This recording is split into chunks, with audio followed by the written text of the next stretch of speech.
I was never one to believe these ghost stories, not even when my father told his, sitting on the porch, with the beer in one hand and the Marlboro in the other.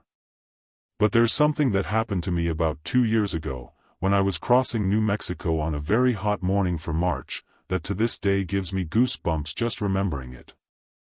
I've been working as a truck driver for almost 10 years, I've seen everything on this road. Crazy people, animals crossing out of nowhere, corrupt police, assault, but nothing compares to what happened that night. I wasn't even tired. I had stopped at a big gas station in Albuquerque, eaten a somewhat questionable burrito, but I was feeling good, my mind was clear. It was around 2 in the morning when I turned onto an empty stretch of I-40, a long, straight section in the middle of the desert. There were hardly any cars coming in the opposite direction. Just sand, some crooked cacti, and the sky darker than coal.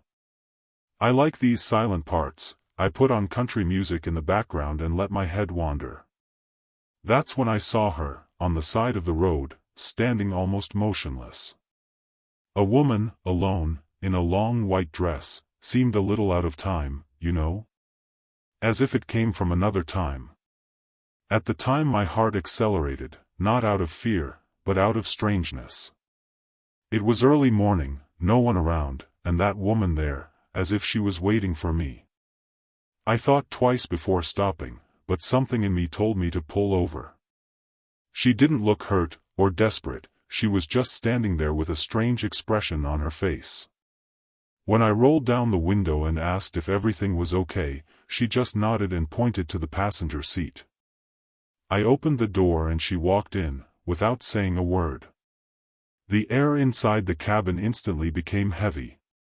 It wasn't smell, nor heat, it was something else, as if the air had turned to glass. I tried to make conversation, ask her name, where she came from, if she needed to go to a hospital. Nothing.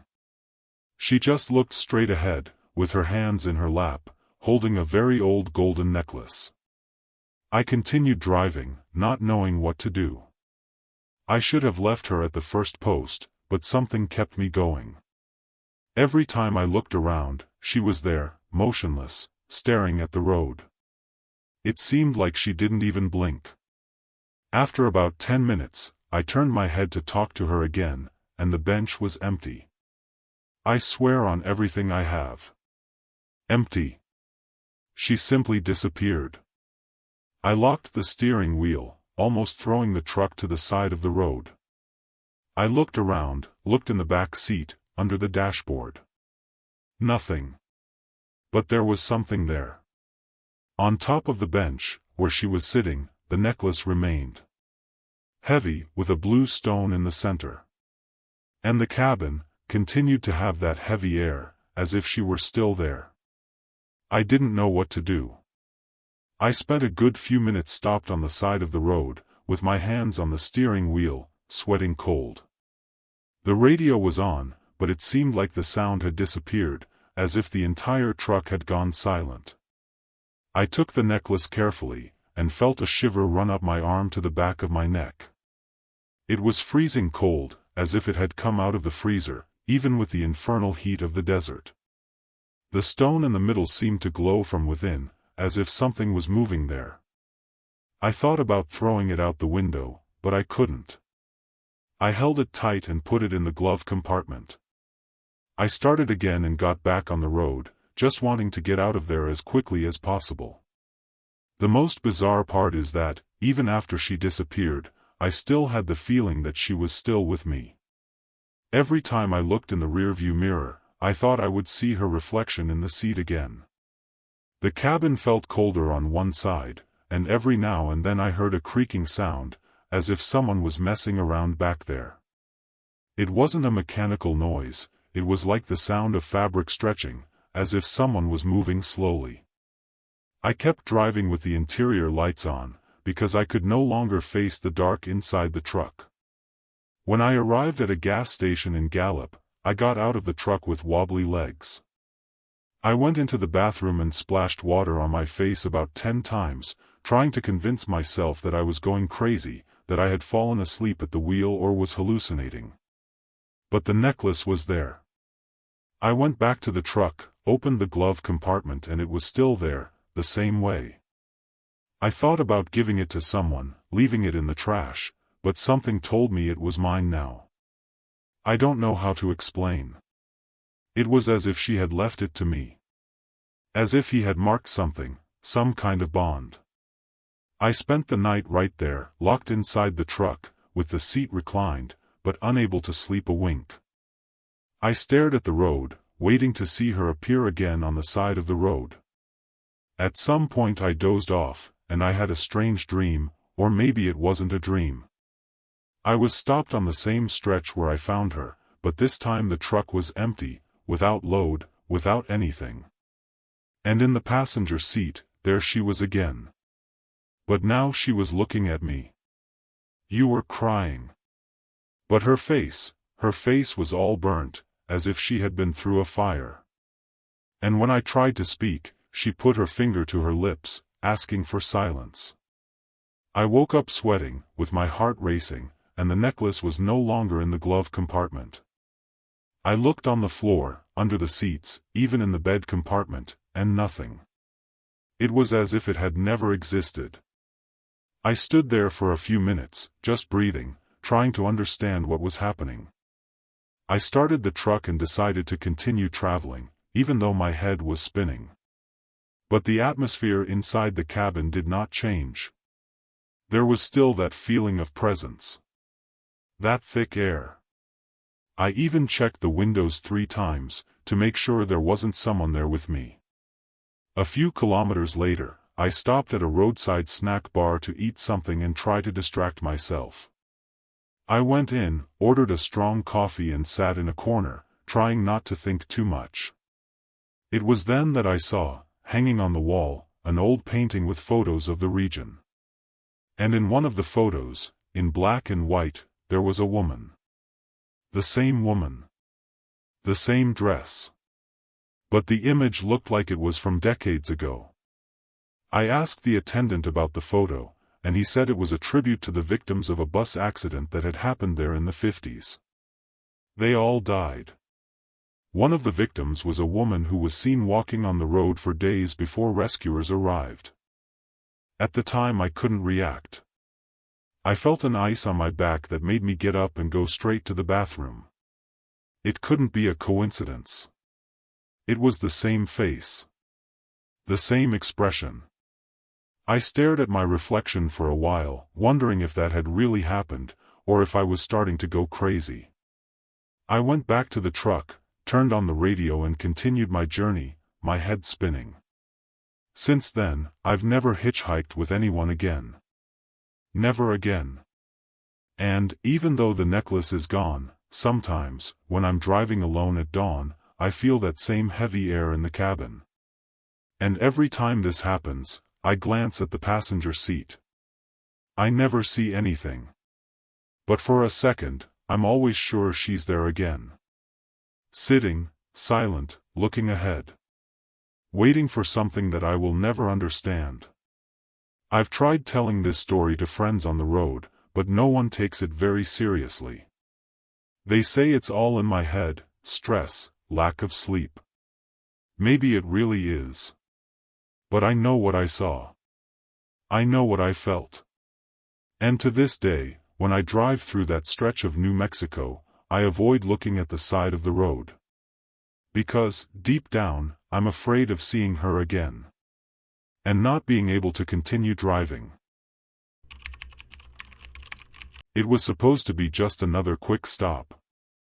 I was driving through North Carolina, almost on the border with Virginia, and I stopped at one of those rest spots in the middle of the road, surrounded by woods on both sides. It was around 3 in the morning and the place was completely empty. No other trucks, no cars passing by. Just the tall trees and that silence that only the forest can create. I turned off the engine, left the headlights off, ate the rest of the cold snack I had in my lunchbox and stayed there, leaning against the steering wheel, looking into the pitch-black forest. The only light came from an old streetlight that flickered at the very end of the parking lot. I've never been very impressionable. I've slept in every hole in this country that would give many people nightmares. But that night, there was something different in the air. It seemed denser, you know? Heavier. When I closed my eyes to try to doze off a little, I heard a sound coming from the forest. I thought it was some animal, raccoon, maybe a deer. But then it came again. And again. It wasn't an animal sound. It was like whispers. Low, almost imperceptible, but they were there. It seemed like they were coming from all sides at once, as if the bush itself was whispering.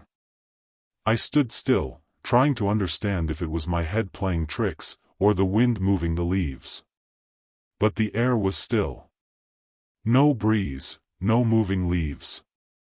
The noise continued, rhythmic, insistent. I grabbed the flashlight that I leave on the dashboard and got out of the truck. The streetlight barely illuminated the ground, but I took a few steps toward the edge of the forest. The whispers became clearer. Words that I couldn't understand, but I could feel that they weren't good. A strange kind of buzzing sound along, like someone was trying to talk while chewing sand. I don't know what came over me, but I started walking into the woods. Just a few meters, just to see if there were any groups of people messing around there, camping, whatever. But what I found was something else. There were symbols marked on several trees, all the same size, same height. A circle with crooked lines inside, looking like a closed eye. All very deep, as if they had been carved with a knife. And with every tree I shined a light on, I felt like something was staring back at me. But there was no one. Just the sound of my heart racing and those whispers getting louder and louder. I started to feel a tingling on the back of my neck, a clear sensation that there was something behind me, watching me. I turned quickly with the flashlight, scanning the darkness between the trunks, but I saw nothing. But the whispers stopped. From 1 hour to the next. Total silence.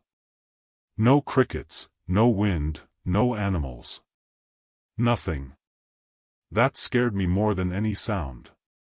I took a few more steps inside, and then I saw on the ground a kind of circle made with dry branches, tied tightly with red rope. In the center, there were feathers, stones, and something that looked like a human fingernail. The flashlight started to fail right then, flickering, as if it had run out of batteries, but I had changed it that week. My body locked up. I felt my stomach turn and a metallic taste in my mouth. I can't explain why, but I had the feeling that if I stayed there one more minute, I wouldn't leave. I turned around and started walking quickly back to the truck, trying not to run, trying not to look scared. But the whispers returned. This time louder, almost audible. They seemed to come from inside my head. Chopped sentences, different voices, some deeper, others thin, almost childish. And I was sure I wasn't alone. I saw a shadow move quickly through the trees. Something tall, but thin, very fast. When I finally saw the truck, I ran. I climbed into the cabin and locked everything. I almost broke the key trying to turn it. I threw myself into the driver's seat and stayed there, with the flashlight on my lap, pointed at the forest. And that's when I saw, between the trunks, some eyes reflecting the light. 2 fixed points, low, stopped, staring at me. But it wasn't an animal. The height was wrong, the way they moved too. They disappeared and came back, as if they flashed in different places. I didn't want to leave there. Don't even start the engine. I just watched, without blinking. And the whispers, now seemed to be coming from inside the cabin. I don't know how much time passed, but when I realized it, it was already dawn. Sunlight began to cut through the trees and the whispers faded as if they had never existed. I went down slowly, looked around. The forest looked normal. As if nothing had happened. I went back to where I had seen the symbols, no sign of anything. No notches, no circles of branches. Nothing. It seemed as if the forest had swallowed everything. I got back to the truck shaking, feeling like I had escaped something that I don't even understand to this day. I continued my journey in silence, without music, without the radio, with the windows closed and my eyes glued to the road. I just wanted to get out of there as quickly as possible. Every time I stopped, I took a look around, as if I expected to see those eyes again, or hear something coming back from the forest. But it never happened again. And, as strange as it may seem, I couldn't tell anyone about it for a long time. It was like part of me thought that by saying it out loud I would call it back. As if naming what I saw would open the door again to something that should have stayed there, in the dark. A few months later, I went through that stretch again. Same stop, same empty pocket. It was daytime this time. I stopped just to stretch my legs, but I kept looking at the tree line. Everything was so calm that it made me angry. I walked to the edge of the woods and stood there, trying to find any sign of what I had seen. The symbols, the circle, anything. But again, nothing. Not a marked tree. Not a single trodden trail. Just dense forest and silence. But deep down, I knew something was there. Stop. Looking at me. Just waiting for the sun to go away. Since that day, I avoid any place surrounded by forest when I'm on the road. I prefer to sleep in a supermarket parking lot, in a station with noise, people, lights on. I learned that too much silence is dangerous. That there are places that are not just forests. There's something alive there. Or dead. What not? But something that we feel. Who listens to us? And maybe he's just waiting for the right time to whisper again. Sometimes, when I pass near dense forest at night, I turn down the radio without even realizing it. And I keep listening. Waiting. Thinking I'll hear those voices again. And when I hear a noise coming from the woods, even if it's just the wind or an animal, my body freezes the same way it did that night. I never saw what was there, but I never needed to see it either. I felt it. And there are things that we feel stay with us. They stick to the skin. To this day, there are nights when I wake up thinking I heard something near the truck window. And for a second, I remember that sound coming from everywhere. From the eyes between the trees. And the certainty that it is still there. Just waiting. The only thing truck drivers fear more than a burst tire in the middle of nowhere is running out of fuel in the early hours of the morning. And that's exactly what happened to me on a back road in Mississippi, about 2 hours north of Jackson. The GPS had suggested an alternative route due to an accident, and I, in my rush, accepted it without thinking. When I realized that the diesel gauge was in the red, it was already too late. The road was deserted, with no sign of a city or station for miles. It only kills grating and rusty plates. Despair set in when the truck started to fail and I had to pull over to the side of the road. I picked up my cell phone, but of course, there was no signal. I took a look around and decided to walk a little along the road, hoping to find somewhere or at least a spot where the phone would pick up. I walked for about 10 minutes in the dark, with just my cell phone's flashlight, when I saw a weak light further on, almost turned off. As I got closer, I realized it was a gas station. One of those very old ones, with a manual pump and a creaking wooden roof. It looked abandoned, half swallowed by the surrounding bush, but there was a single light on inside the convenience store, flickering, as if it were an old fluorescent light. I stopped at the entrance, looked around. There was no car, no noise, just the sound of my own step on the gravel. As I approached the pump, the door to the little shop opened and a man came out. He wore oil-stained overalls, a cap and held a cloth in his hands. I didn't say anything. He just looked at me for a few seconds and pointed to the pump, as if to say, "You can fill up." I thought it was strange, of course, but at the time all I could think about was filling up the tank and getting out of there. I asked if the system was manual, if I needed to do something. He didn't respond, he just walked slowly to the pump and began the process. I stood there, a little suspicious, watching him move as if it was something he did every day. But the strangest thing was the silence. No sound of fuel, no voices, no crickets. Nothing. Just that man, moving too slowly, with almost robotic gestures. When he finished, he removed the hose and looked at me again, this time for longer. And that's when I made the mistake of turning around, to go back to the truck and get my wallet. It didn't even take me 10 seconds. When I turned back, he wasn't there anymore. The pump stopped, the store door closed. No sign of him. And the worst part, the place was completely blacked out now. At the time I thought he had gone back into the shop, so I went there and tried to open the door, but it was locked. I knocked on the glass, called, nothing. No lights on inside. The flashlight on my cell phone barely illuminated the corners of the place, but I could see that the interior was full of dust, empty shelves, and a cash register that looked like it hadn't worked in decades. The dust on the glass was so thick it looked like no one had touched it in years. I stood there for a few seconds, trying to understand if my mind was playing tricks on me, but the truck was full. He really did. I went back to the truck, a bit bewildered, started the engine and it started right away, tank showing full. I sat on the seat and stayed there, with my hand on the steering wheel, staring at the gas station through the windshield. That silence continued. It felt like the sound in the world had been turned off. It was then that I saw, in the rearview mirror, something moving inside the store. A shadow, fast, passing between the gondolas.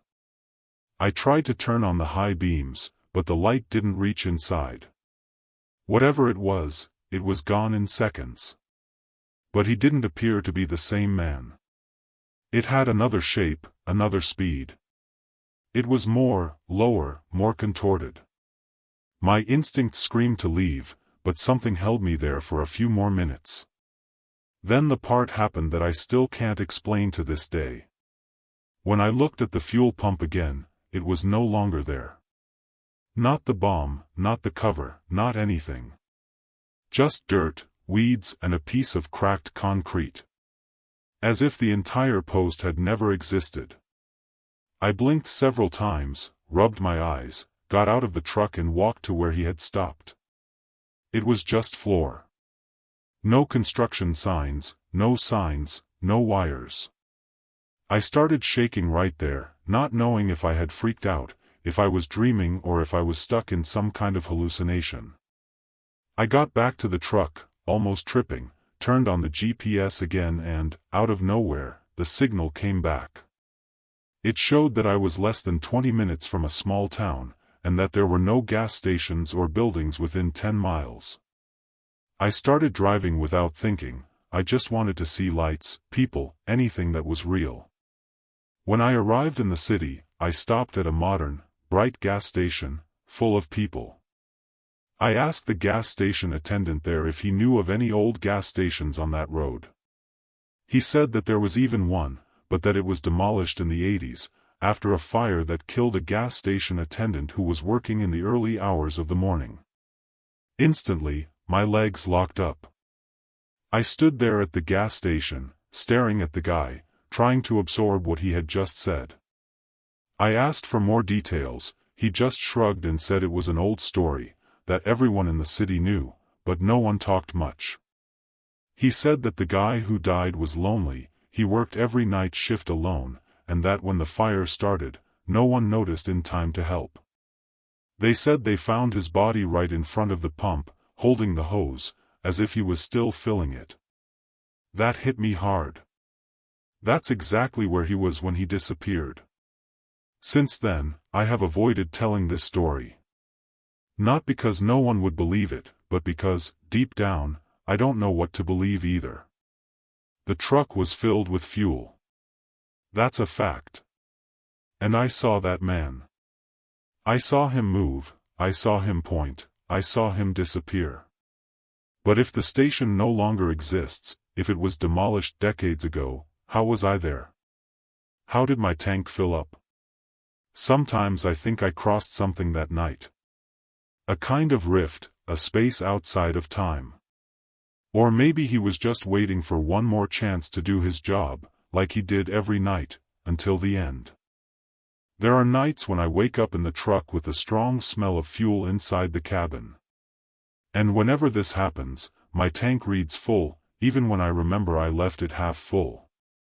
I've already changed the marker, I've already taken the truck to the workshop, but no one finds a defect. Once, I even left the GPS recording the route and realized that, the night I woke up to the smell of diesel, it registered a quick stop off the route. About 20 minutes of inactivity on a road where there is nothing, absolutely nothing. Neither tree, nor sign, nor city. Just dead road. Since that day, every time I see the fuel gauge approaching red, I accelerate. I do whatever it takes to avoid stopping on deserted roads. Because I'm afraid of meeting him again. Or worse, not being able to leave next time. Because a part of me feels like that man, he didn't help me. He marked me. As if now I was part of that place too. As if, one morning, when the diesel runs out again, I won't find a gas station attendant. But yes, my own reflection, standing there. Waiting for someone to refuel. There are roads in this country that seem to have been forgotten by God and maps.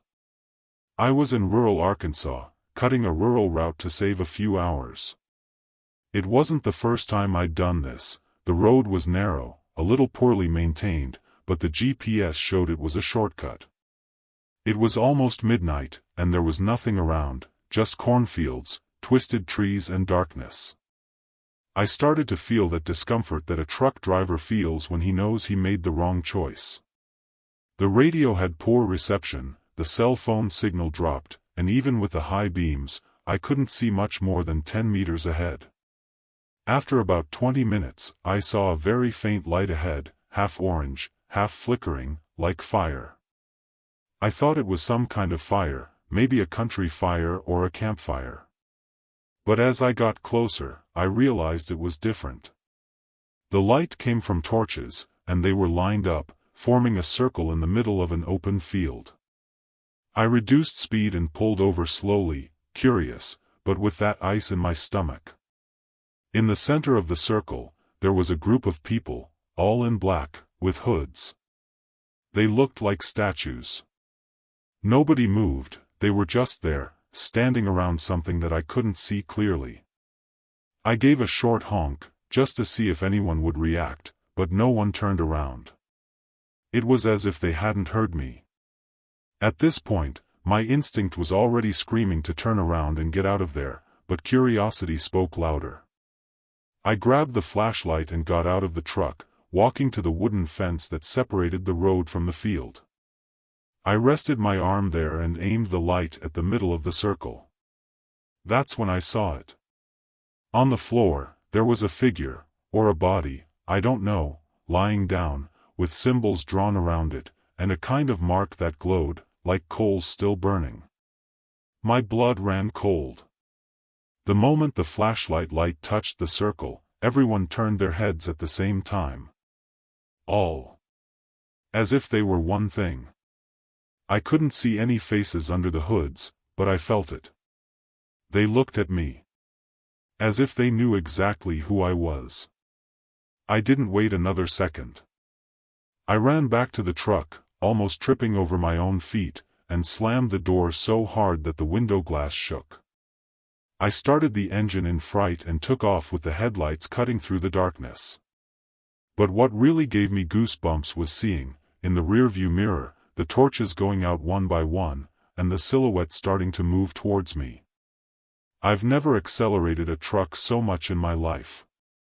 The road was tight, full of holes, but I didn't care. The engine roared loudly, and the body shook as if it were about to fall apart. What scared me most was that, even with the speed, I could still see lights behind. Not headlight. Torches. Points of fire moving between the trees, as if they had found some shortcut through the bush. At certain moments, I swore I saw figures running along the side of the road, following me. Tall, hooded, with their faces covered. As if they weren't people. As if they never stopped looking at me.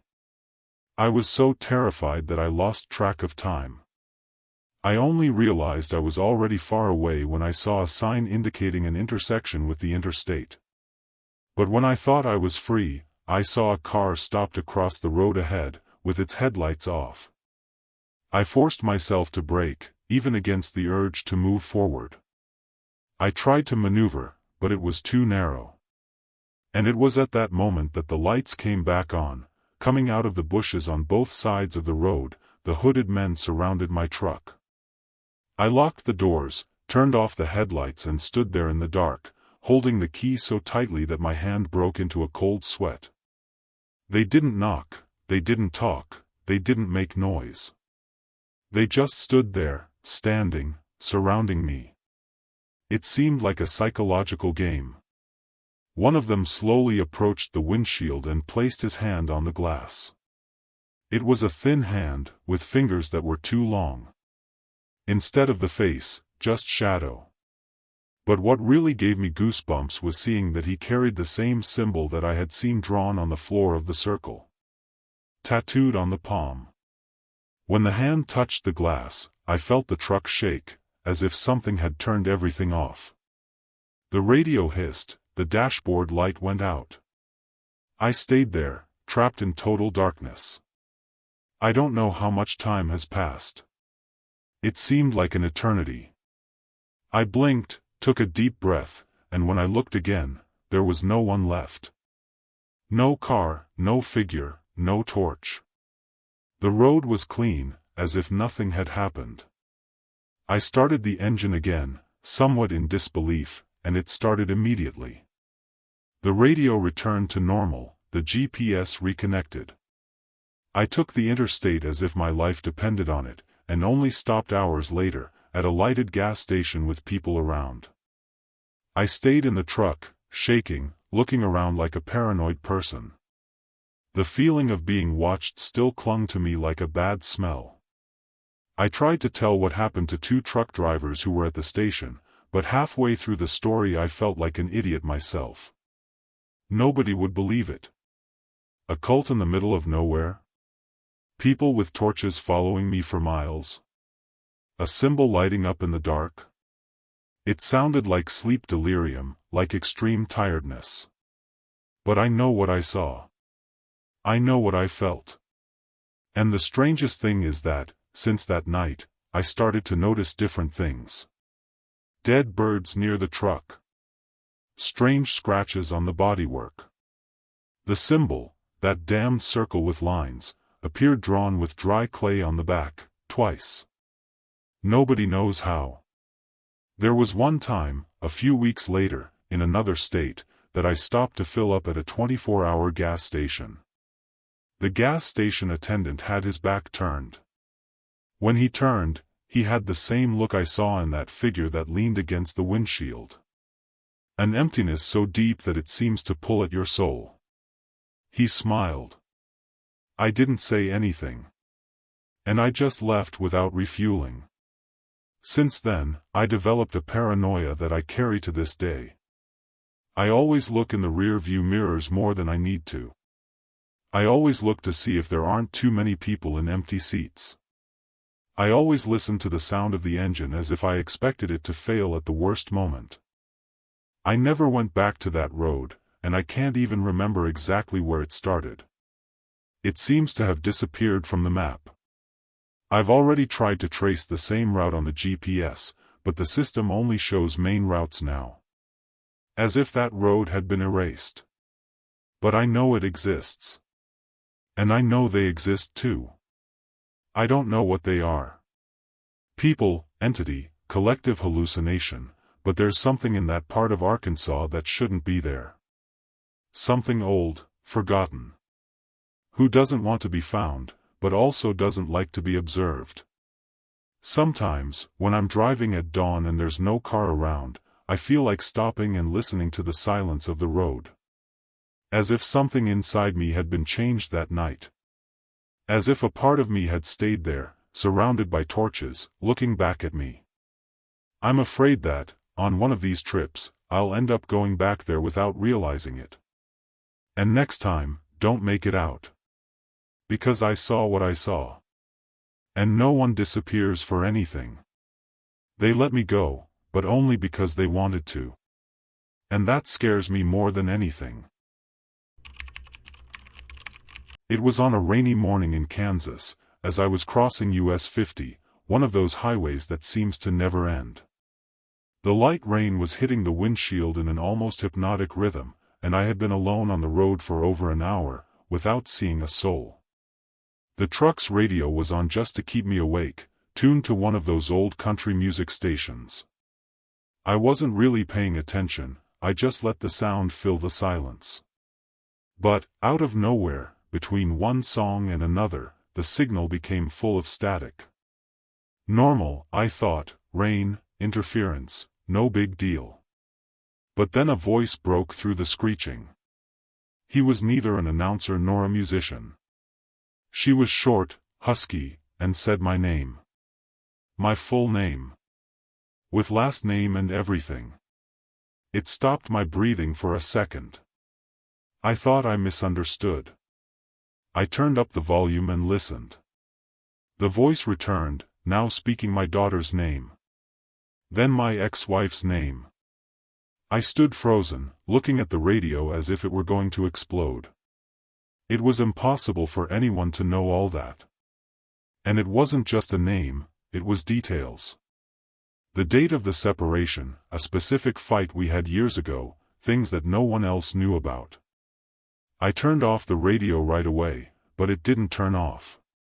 I kept hearing the voice as if it were stuck in the speaker. I tried turning the knob several times, even removing the fuse, but the transmission continued. The voice started saying things that even I didn't remember. He commented on my mother's funeral, described the dress she wore in the coffin. He told me about an accident I almost caused during my first year driving, and which I never told anyone about. Nobody. I started to sweat, even though it was cold outside. It was as if someone had lived my life with me. As if it was there, all the time.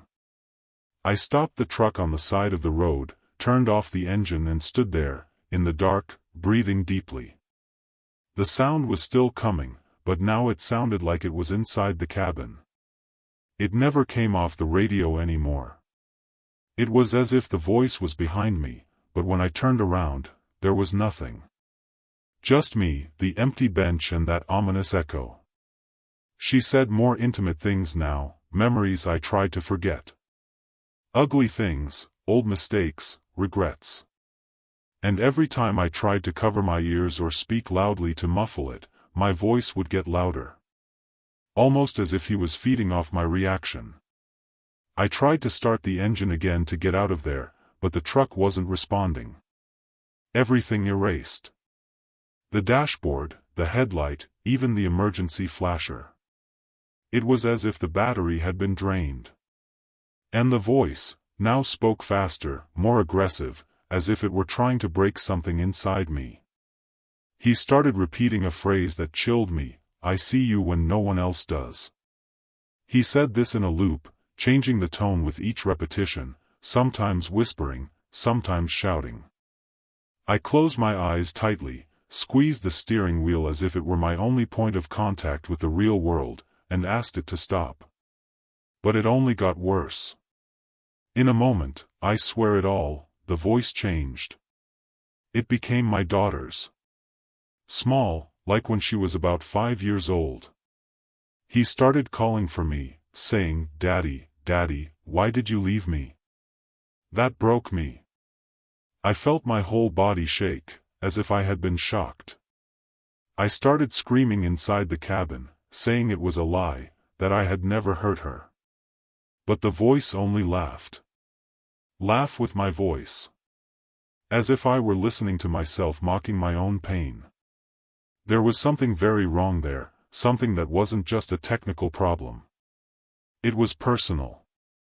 As if it was made just for me. Suddenly, the radio returned to normal. Out of nowhere. Country music playing, everything working. Engine started, lights came on, dashboard flashed as if nothing had happened. But my head was far away. I knew that hadn't been normal.